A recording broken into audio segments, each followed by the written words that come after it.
Alec Baldwin has been charged in the fatal shooting of Halyna Hutchins, and a source tells us that he is stunned and absolutely devastated. If convicted, he faces up to 5 years in prison, and a source tells us he's trying to stay strong, but it's a real challenge for him as the scale of this decision to try him for involuntary manslaughter sinks in. The source adds the very thought of serving time in prison makes him and Hilaria sick to their stomachs.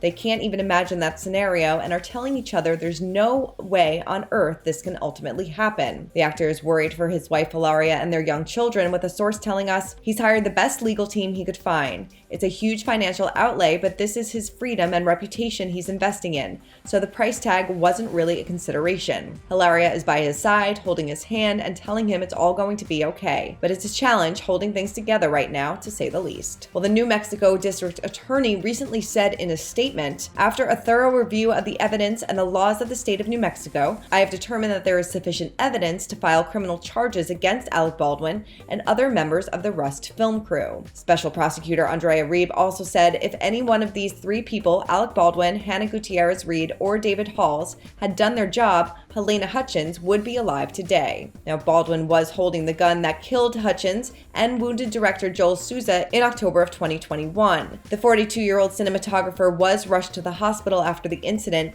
but was pronounced dead later that day.